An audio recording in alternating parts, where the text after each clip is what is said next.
پھر جماعت علی شاہ صاحب کہتے ہیں ایک جگہ ہندوؤں کا جلسہ تھا تو ایک پنڈت تقریر کر رہا تھا. اب سارے ہندو تھے، مسلمان تھا ہی کوئی نہیں، سب ہندو بیٹھے تھے اور وہ سن رہے تھے. تو معاذ اللہ اس نے تقریر کرتے کرتے نا حضور کی ذات اقدس کے بارے میں کوئی جملہ کہہ دیا، کوئی نازیبہ بات کہہ دی. اور کوئی نہیں تھا، وہ ایک ملانگ تھا.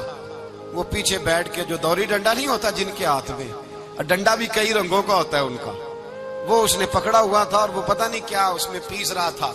امیر ملت فرماتے ہیں اس کے کان میں سپیکر کی آواز گئی کہ حضور کے بارے میں بات کر دی. اس نے ڈنڈا پکڑا، ملانگس آدمی تھا، پیچھے سے نکلا، کسی نے روکا بھی نہیں.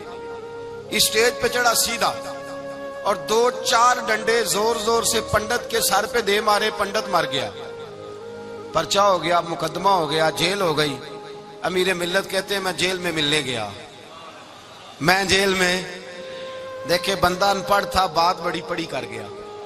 امیر ملت فرماتے ہیں بندہ سادہ تھا پر بات بڑی حسین کر گیا. بندہ بالکل بے عمل تھا پر بات ایمان کی کر گیا. آپ فرماتے ہیں میں جیل میں ملنے گیا تو میں نے کہا سائیں نہ تو نماز پڑھے، نہ روزہ رکھے، نہ تو مسجد آئے، تو عبادات کی طرف توجہ نہیں کرتا اور تو نے اتنا بڑا کام کر دیا ہے، ہندو مار دیا ہے. تو پیر صاحب کہتے ہیں میری طرف دیکھ کے نا پنجابی میں بولا، کہنے لگا پیر جی مینوں دے سیدھے لفظ بھی کوئی نہیں آندے، مینوں کی پتا جے سیدھے لفظ بھی کوئی، مینوں نہیں پتا میرا درجہ کی ہے. پیر صاحب میں نماز نہیں پڑھدا میری غلطی ہے، روزہ نہیں رکھدا ہے میری غلطی ہے، میں عبادت نہیں کردا میری غلطی ہے. پر پیر صاحب یہ تو نہیں نہ ہو سکدا کہ میرے سامنے کوئی میری اچھی تے سچی سرکار دی بے ادبی کر کے لنگ جائے. لفظ بڑے کمال کہہ گیا، کہنے لگا پیر صاحب میں گناہگار ہوں پر اپنے نبی کا غدار نہیں ہوں. گناہگار ضرور ہوں پر میں غدار نہیں کہ میرے سامنے کو رسول اللہ کے بارے میں آ کے پوچھ لیتے ہیں لوگ مسئلہ. کہتے ایک مولوی ملا تھا، کہہ رہا تھا حضور کو علم غیب نہیں. میں نے کہا تینوں ملیا سی، مینوں ملدا دسنا سی میں انہوں. تجھے ملا تھا نا اور تو نے سن لی بات. کیسے سن لی؟ کیسے تیرے دل میں خیال آیا؟ وہ تیرے سامنے تیرے مصطفیٰ کے علم کی توہین کر گیا، وہ تیرے سامنے رسول اللہ کے اختیار کی توہین کر گیا، وہ تیرے سامنے بیٹھ کر نبی پاک کے صحابی کی بے ادبی کر گیا، حضور کی اہل بیت کی بے ادبی کر گیا، اور تو سنتا رہا. یہ ہو کیسے گیا؟ سنو، میرے اعلیٰ حضرت فرماتے ہیں میرے باپ کو کوئی گالی نکالے میں سن لوں گا، میرے بڑوں کو کوئی برا بلا کہے میں سن لوں گا، لیکن اگر میرے مصطفیٰ کے بارے میں بات کرے گا تو زبان پکڑ کے کھینچ لوں گا، زبان کھینچوں گا. غیرت ایمانی پیدا کرے مغز قرآن روح ایمان جانے دی ہست حب رحمت للعالمین. اگر حضور کا پیار نہیں تو ایمان مکمل ہے. ہر چیز سے بڑھ کر ذات رسالت سے پیار، ہر چیز. حضرت سیدنا ابو بکر صدیق فرماتے ہیں میں حضور کے سامنے بیٹھا تھا، ایک شخص آیا، اس نے آ کر کے کہا یا رسول اللہ صلی اللہ تعالی علیہ وآلہ وسلم یہ میرے ہاتھ کے اندر خنجر ہے، میں قتل کر کے آیا ہوں. قاتل کھڑا ہوا. ایک طرف قرآن مجید کا حکم ہے کہ جس نے ایک آدمی کو قتل کیا پوری انسانیت کو قتل کیا. حضور یہ خنجر ہے، قتل کر کے آیا ہوں. میرے مصطفیٰ نے فرمایا کس کو قتل کیا؟ عرض کی حضور سگی بہن کو مارا ہے، سگی بہن تھی میں نے قتل کر دی. میرے نبی پاک صلی اللہ علیہ وسلم نے فرمایا کیوں مارا؟ پیار نہیں تھا؟ کہا محبوبہ بہن سے کس کو پیار نہیں ہوتا، بڑا پیار تھا، پر مارا کیوں؟ اس صحابی رونے لگے، کہنے لگے محبوبہ میں بڑا پیار کرتا تھا پر وہ کافرہ تھی، مشرکہ تھی، بڑا پیار کرتا تھا. جب بھی اس کے پاس جاتا وہ آپ کے بارے میں بات چھیڑ دیتی. میں اس کو کہتا سارا کچھ کر لے میرے نبی کے بارے میں بات نہ کر دے. میں ہر شے سہ لیتا ہوں پر مصطفیٰ کریم کی ذات کے بارے میں کوئی بات برداشت کرنے کی طاقت نہیں رکھتا. یہ والا جملہ نہ کہنا. میں اس کو روکتا، منع کرتا، وہ باز نہ آتی. کہتے ہیں آج اس نے اتنی سخت بات کی کہ میں اس کا گلا کاٹ آیا ہوں، قتل کر دیا ہے. حضور میرے لیے حکم کیا ہے؟ تو نبی پاک نے فرمایا جا تیرے اوپر کوئی سزا نہیں، تو نے جو کیا ہے اچھا ہی کیا ہے، نہیں اچھا کر ڈالا ہے جو تو نے کیا ہے. ایک صحابی نابینا تھے، آنکھوں سے نظر نہیں آتا تھا، رشتہ کوئی نہیں دیتا تھا، معذور آدمی تھے. نکاح ہوا، شادی ہوئی، 2 بیٹے دیے اللہ نے، گھر بس گیا، بیوی کپڑے دھو کے دیتی، خدمت کرتی، روٹی پکا کے دیتی، بچے بڑے حسین تھے. اور وہ صحابی خود فرماتے ہیں، نابینا صحابی کہتے ہیں موتیوں کی طرح کے میرے بچے، جو بھی آتا آ کے کہتا تیرے موتیوں کی طرح کے لال ہیں. لیکن آپ فرماتے ہیں ایک صبح اعلان ہو گیا، مدینے میں شور ہو گیا کہ اس نابینا صحابی کی بیوی قتل ہو گئی، کسی نے خنجر کے دبایا، مر گئی ہے۔ کہتے ہیں اس کے لواحقین اکٹھے ہوئے، در رسالت مآب پہ آئے، آگے کہنے لگے حضور ہمارا قاتل ڈھونڈ کے دیں، ہماری بیٹی کو کس نے مارا؟ میرے رسول پاک نے مجمع پہ نظر ڈالی، فرمایا بھائی مجھے کہنے کی ضرورت نہ پڑے، اگر قاتل موجود ہے تو خود اٹھ جائے۔ خود اٹھے، وہ نبینا صحابی بیچ میں سے اٹھ کے کھڑے ہو گئے، کہنے لگے سونیا قاتل کوئی بار نہیں، میں خود قاتل ہوں، میں نے مارا ہے، میں قاتل ہوں، میں نے مارا ہے۔ مصطفیٰ کریم سید عالم صلی اللہ علیہ وسلم نے فرمایا تجھے تو اس کی بڑی ضرورت تھی، بڑی حاجت تھی، تیری بیوی تھی، تیرا گھر سنبھالتی تھی، تیرے بچے تھے۔ صحابی عرض کرنے لگے حضور سارا کچھ ٹھیک تھا پر وہ آپ کی بے ادب تھی، حضور اس کے آنے سے میرا گھر بس گیا، روٹی پکنے لگی، کپڑے ملنے لگے، اولاد ہونے لگی، میں دنیا پہ آ گیا، لیکن محبوبہ میں نے وہ سکھ کیا کرنے ہیں جو تیری بے ادبی پر تعمیر کیے جائیں۔ یا رسول اللہ مجھے کیا حاجت اس چیز کی جس میں آپ کا پیار ہی نہ ہو، یا رسول اللہ آپ کی محبت ہی نہ، حضور میں نے قتل کر ڈالا ہے، مجھے بیوی نہیں چاہیے، مجھے وہ والی چاہیے جس کی زبان پر رسول اللہ کے نام کے ترانے ہوں، جو حضور کی محفل کرنے والی ہو، نعت پڑھنے والی ہو، جو نبی پاک علیہ السلام کی ازواج کا، اولاد کا، بیٹیوں کا ذکر کرنے والی، مجھے وہ بی بی نہیں چاہیے جو بی بی بے ادبی کرے۔ میرے نبی پاک صلی اللہ علیہ وسلم نے محلے داروں سے پوچھا، فرمایا بات اس کی ٹھیک ہے؟ کہا حضور واقعی بے ادب تھی۔ نبی پاک نے فرمایا اٹھو پھر چلے جاؤ، اس نے انسان نہیں مارا، اس نے گستاخ رسول کو مارا ہے، اس نے ایک گستاخ رسول کو مارا ہے۔ بھائی یاد رکھیں نبی پاک کا پیار ایمان کا حصہ ہے، اس میں کوئی کمپرومائز نہیں، اس بات میں کسی قسم کی کوئی گنجائش ہے، ہمارا کسی شخص کے ساتھ کوئی رٹا نہیں زمین کا، اللہ جانتا ہے، ہم تو اختلاف کی خلیج کو کم کرنے والے لوگ، کوئی اختلاف نہیں، اللہ جانتا ہے، اور دل روتا ہے کہ امت کٹھی ہو جانی چاہیے۔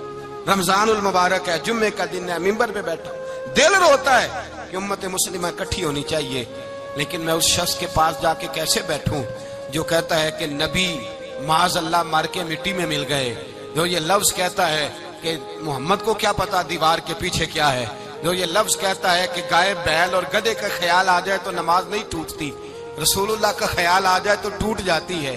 مجھے بتلائیے میرے بھائی کس طرح کمپرومائز ہوگا، کس طرح ایسے لوگوں کے ساتھ اتفاق ہوگا؟ رسول اللہ کی محبت دین کا حصہ ہے، اور یاد رکھ رہے اللہ جانتا ہے کسی کے ساتھ ہمارا کوئی جھگڑا نہیں، نہ نیاز کا، نہ فاتحہ کا، نہ ختم کا، نہ درود کا، اس کا دل کرے دلائے، جس کا دل کرے نہ دلائے، مستحب ہے۔ جھگڑا صرف یہ ہے کہ میرے رسول اللہ کی شان پر بات نہ کرو، میرے نبی پاک کی عظمت کے بارے میں بات، درد دل سے بات کرنا، خدا را اس امت کی دلوں میں رسول اللہ کا پیار رہنے دو، نبی پاک کی محبت رہنے دو۔ صحابہ ہر حال میں حضور سے، حضرت ابو عبادہ بن جراح نے میدان کے اندر اپنے باپ کو قتل کیا، کس کو؟ باپ کو مارا۔ حضور سید عالم صلی اللہ علیہ وسلم نے کہا ابو عبادہ تو نے باپ ہی مار دیا ہے؟ کہا حضور باپ نہیں چاہیے، رسول اللہ کا وفادار چاہیے، حضور وفادار چاہیے۔ نبی پاک صلی اللہ تعالی علیہ وآلہ وسلم کی محبت اصل دین ہے، اصل دین۔ اگر اس میں خامی رہ جائے، اس کے اندر کمی رہ جائے، ایمان مکمل نہیں۔ صبح قیامت رب کی بارگاہ میں تیرا کوئی عمل قابل قبول نہیں، کوئی تیرا عمل اللہ کے حضور قابل قبول نہیں۔ تعظیم رسالت میں اگر فرق آتا ہے، حضور کی محبت میں اگر کمی آتی ہے، تو تیرا کوئی عمل بھی قابل قبول۔ محبت کا کیسے پتہ چلے گا کہ حضور سے پیار ہے؟ جی جو بندہ میلاد والے دن بھی سویا رہے، معراج شریف والے دن بھی بے ہوش ہو، رسول اللہ صلی اللہ علیہ وسلم کی ایک نعت بھی اسے یاد نہ ہو، اسے کبھی توفیق نہ ہو نعت سننے کی۔ یہ نعت پڑھتے ہیں نا حضرات تو کچھ لوگ جھومتے ہیں، کچھ مست رہتے ہیں۔ پتہ کیوں مست رہتے ہیں؟ انہیں نعت کے ذائقے کا پتہ نہیں۔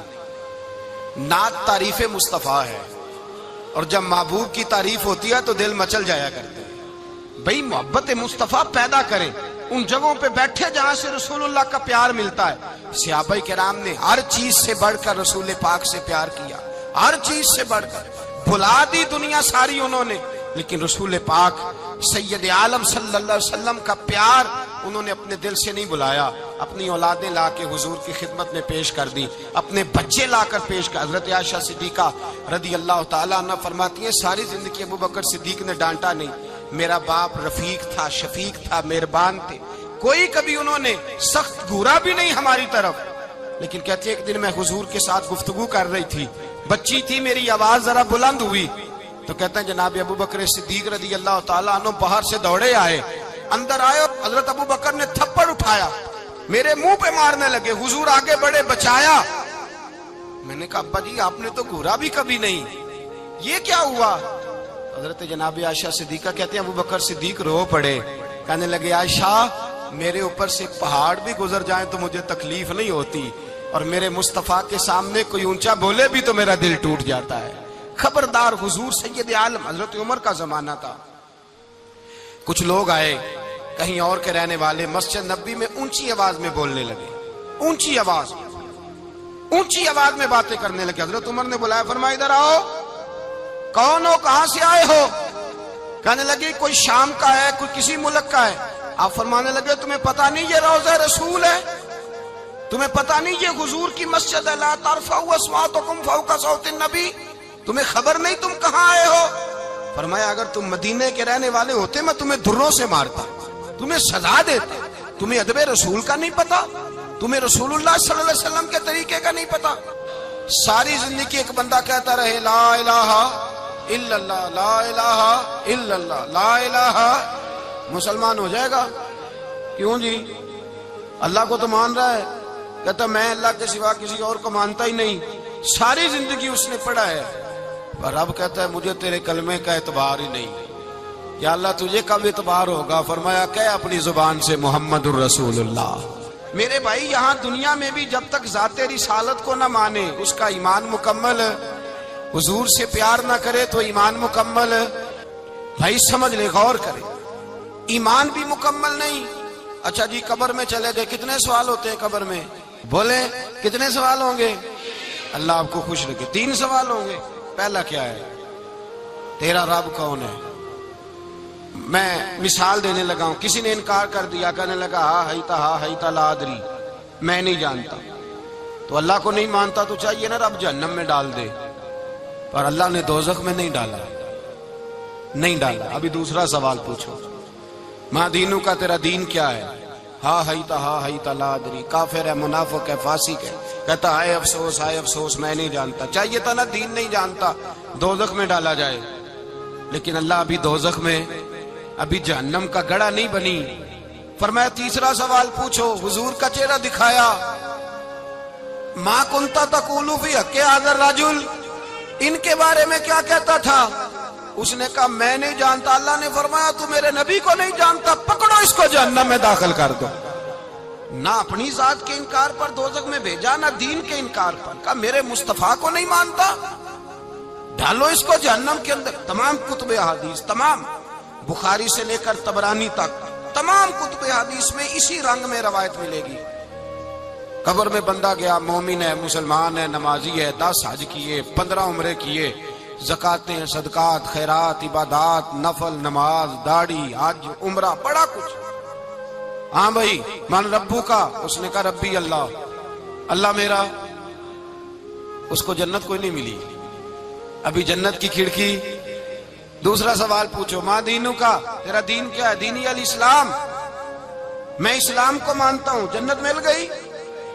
پورے کے پورے دین کو مان رہا ہے، نماز کو مان رہا ہے، حج کو مان رہا ہے، زکات کو مان رہا ہے، عبادات کو مان رہا ہے، ہر چیز کو مان رہا ہے، لیکن جنت ملی۔ فرمایا تیسرا سوال پوچھو، حضور کا جلوہ والضحیٰ دکھایا۔ کچھ لوگ غلط ترجمہ کرتے ہیں، یہاں بھی کہتے ہیں پوچھا جائے گا یہ کون ہے، یہ لفظ نہیں ہے ما کنت تقول فی حق ھذا الرجل۔ اللہ فرمائے گا یہ بتا دنیا میں میرے نبی کو کیا کہا کرتا تھا، ان کے بارے میں تو دنیا میں کیا کہا کرتا تھا۔ تو جو کہا کرتا تھا وہ کہہ کہ اسی وقت پکار اٹھے گا کہ میں کہا کرتا تھا یا نبی پکارا کر، میں یہ کہا کرتا تھا یا نبی، میں یہ کہا کرتا تھا کہ دشمن احمد پہ شدت کیجئے، ملحدوں سے کیا مربت کیجئے، اور شرک ٹھہرے جس میں تعظیم حبیب، اس برے مذہب پہ لعنت کیجئے، اور مثل فارس زلزلے ہوں نجد میں ذکر آیاد ولادت کیجئے، اور غیظ میں جل جائے بے دینوں کے دل، یا رسول اللہ کی کثرت کیجئے، یا رسول اللہ کی کثرت۔ میں یہ کہا کرتا تھا۔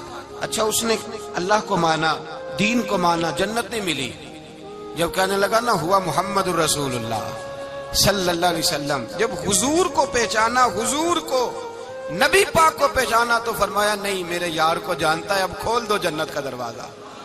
تو بھائی مغز قرآن روح ایمان جانے دیں ہست حب رحمت للعالم، حضور کی محبت اصل ہے دین کی۔ قرآن مجید سورہ توبہ آیت نمبر 24، کوئی تفسیر نہ آپ پڑھیں، صرف اس آیت کا ترجمہ پڑھیں، خالی ترجمہ، اور ایک ایک بات کو اللہ تبارک و تعالیٰ نے بالتفصیل بیان کیا۔ فرمایا کل ان کان آباؤکم، اے محبوب آپ ان سے فرما دے اگر تمہارے باپ، وابناؤکم تمہارے بیٹے، واخوانکم اور تمہارے بھائی، وازواجکم تمہاری عورتیں، وعشیرتکم تمہارا کنبہ تمہارا خاندان، واموال اقترفتموہا اور تمہارے کمائی کے مال، ذرا گنتے جائیے چیزوں کو۔ فرمایا محبوب کہہ دیں تمہارے باپ بھی، تمہارے بیٹے بھی، تمہارے بھائی بھی، تمہاری عورتیں بھی، تمہارا سارا ہی خاندان، بات ہی ختم کر دی، تمہارا سارا ہی خاندان، واموال اقترفتموہا اور تمہارا کمایا ہوا مال۔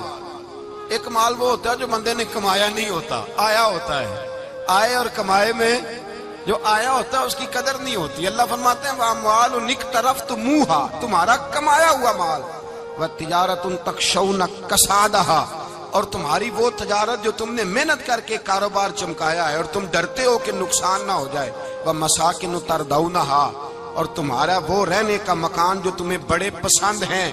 یہ ساری چیزیں گنوا کے کہا احب الیکم من اللہ ورسولہ، اگر یہ چیزیں تمہیں خدا سے زیادہ پیاری ہوں اور خدا کے رسول سے زیادہ پیاری ہوں، وجہاد فی سبیلہ اور ان کے رستے میں جہاد سے زیادہ پیاری ہوں، پھر کیا کرو فتربصوا انتظار کرو حتی یاتی اللہ بامری، یہاں تک کہ اللہ تم پر اپنا عذاب لے آئے گا۔ خود رسول پاک نے بیان کیا اور لفظ انداز دیکھیے حدیث پاک کا، لا یؤمن احدکم حتی اکون احب الیہ من والدہ وولدہ، تم میں سے کوئی اس وقت تک مومن ہی نہیں ہو سکتا جب تک میں اسے اس کے ماں باپ اور اس کی اولاد والناس اجمعین، اور بات ہی ختم کر دی، فرمایا جب تک سب لوگوں سے بڑھ کر مجھ سے پیار نہ کرے اتنی دیر تک مومن ہو سکتا۔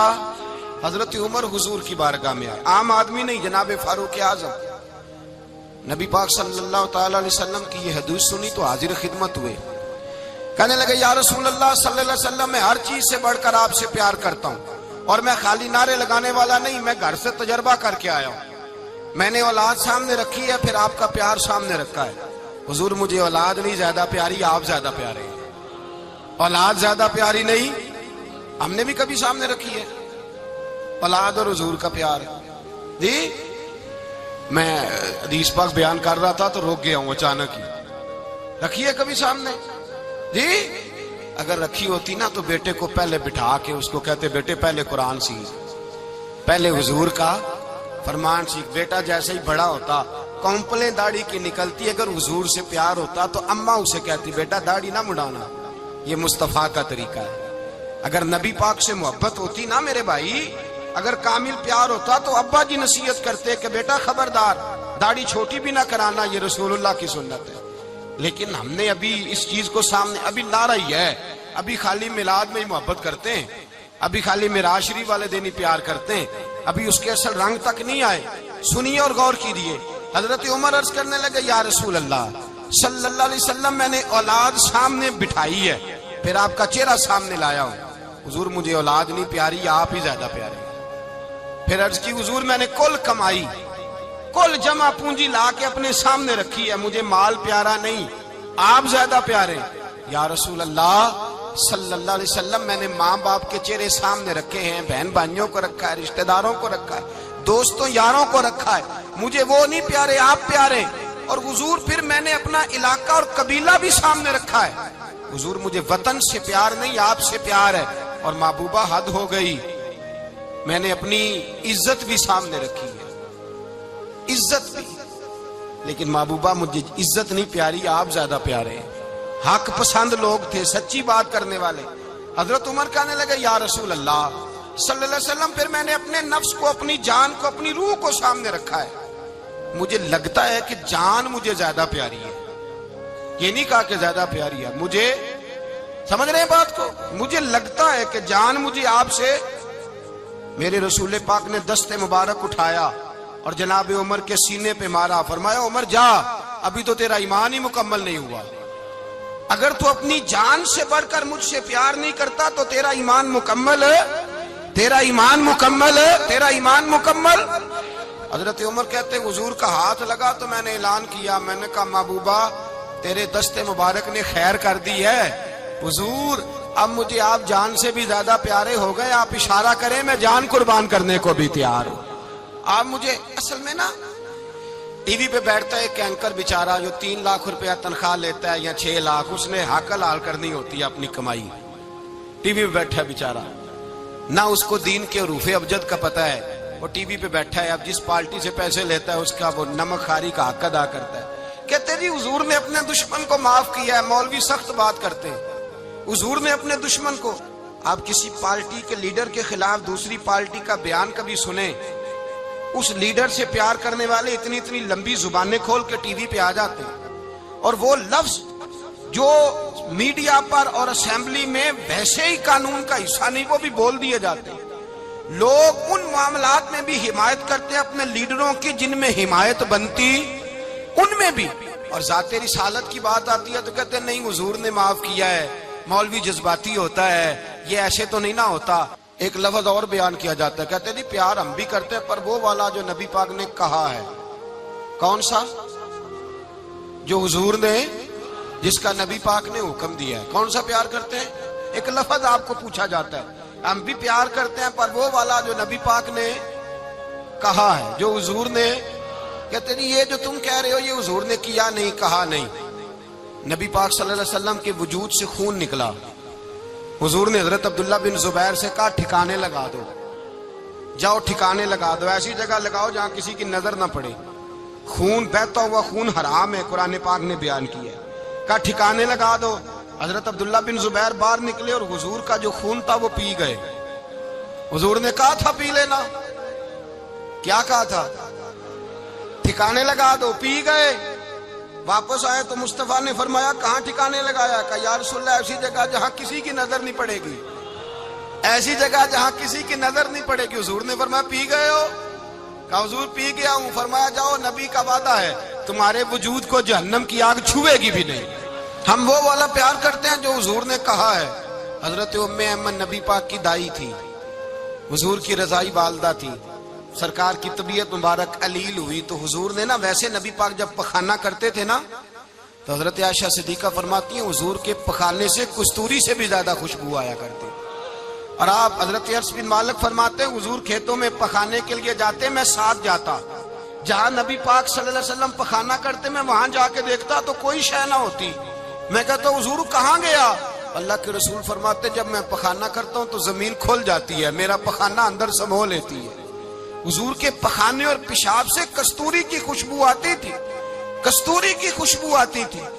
ویکھنوں تے ساڈے ورگا ہے پر اسی کدوں اس مول دے آزم و ورشاں تے پھردا ہے اسی وچ گلیاں دے رول دے.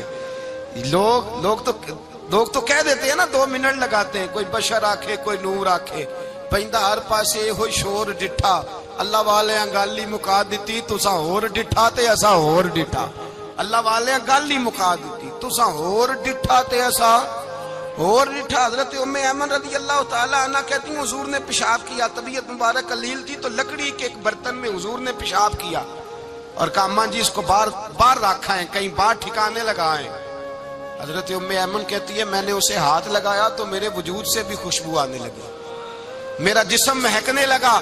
حضرت ام ایمن کہتی ہیں میں باہر جا کے نکال کے دکھاؤ کسی حدیث سے کہ رسول پاک نے فرمایا ہو میرا پخانہ پی جانا، میرا خون پی جانا. ہم وہ والا پیار کریں گے جو نبی پاک نے کہا ہے.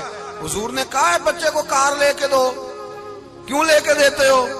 نبی پاک نے کہا ہے کہ بیگم صاحبہ کو 10 لاکھ روپے کا زیور لے کے دو، کیوں لے کے دیتے ہو؟ وہ والا پیار کریں گے جو حضور نے کہا ہے. او بھائی دنیا داری کا معاملہ آتا ہے تو کوئی سوال جواب نہیں کرتا. وہ والا پیار کروں گا جو حضور نے ارشاد کیا ہے. حضرت ام ایمن باہر گئیں، نبی پاک کا پیشاب مبارک پی گئیں، واپس آئیں تو حضور نے فرمایا اماں کہاں رکھا ہے؟ کہنے لگی محبوبہ وہاں رکھا ہے کسی کی نظر نہیں پڑے گی. حضور نے فرمایا پی گئی ہو؟ کہا حضور پی گئی ہوں. فرمایا جاؤ میرا وعدہ ہے قیامت تک تمہیں پیٹ کی بیماری کوئی نہیں لگے گی. جب تک زندہ رہو گی پیٹ کی بیماری. حضور نے کہا تھا کہ پی جانا. حضرت عثمان غنی رضی اللہ تعالیٰ عنہ کہتے ہیں میں حضور کے ساتھ ہوں. صلح حدیبیہ کے موقع پر عمرہ کرنے گئے. نبی پاک صلی اللہ تعالیٰ علیہ وسلم کے ساتھ 1500 صحابی. کفار نے روک دیا نہیں عمرہ کرنے دیتے. حضرت عثمان غنی رضی اللہ تعالیٰ عنہ کو حضور نے سفیر بنا کر کے بھیجا. فرمایا جاؤ قریش کے ساتھ جا کر کے تم معاہدات طے کر کے آؤ. حضرت عثمان غنی پہنچے. جب وہاں گئے جا کے بات چیت کی. اب سامنے کعبہ. جنہوں نے کعبہ نہیں دیکھا ان سے پوچھو کعبے کی قدر کیا ہے, اور جنہوں نے دیکھا ہے ان سے پوچھو دوبارہ دیکھنے کو دل تڑپتا کتنا ہے. سامنے کعبہ ہے. حضرت عثمان غنی کہتے ہیں سامنے کعبہ ہے. قریش مکہ کہنے لگے عثمان تم چاہو تو طواف کر لو, تم چاہو تو صحیح کر لو, تم چاہو تو حجر اسود کا بوسہ لے لو, پر ہم رسول اللہ صلی اللہ علیہ وسلم کو طواف نہیں کرنے دیں گے, وہ اگلے سال کریں گے. حضرت عثمان غنی رضی اللہ تعالیٰ عنہ وہاں کھڑے. حضور نے کو منع تھوڑی کیا تھا کہ وہاں جانا تو طواف نہ کرنا, وہاں جانا تو تم نے حجر اسود کا بوسہ نہیں لینا, وہاں جانا تو صفا مروہ پہ نہیں جانا, مقام ابراہیم پہ کوئی بات نہیں کی تھی حضور نے. حضرت عثمان غنی موجود ہے. قریش اجازت دیتے ہیں, کہتے ہیں وہ سامنے کعبہ ہے, کریں عبادت, پڑھیں نماز, کریں طواف. حضرت عثمان غنی کہنے لگے میں اتنی دیر تک کعبے کا طواف نہیں کروں گا جتنی دیر میرے رسول طواف نہیں کریں گے. سامنے کعبہ ہے, سامنے مجھے کیا غرض تھی نماز کی, مجھے کیا خبر تھی سجود کی, یہ تو تیرے نقش پا کی تلاش تھی جو جھکا رہا میں نماز میں. اور اقبال کہنے لگے اذان تو ازل سے تیرے عشق کا ترانہ بنی, اور نماز تو اس کے نظارے کا ایک بہانہ بنی.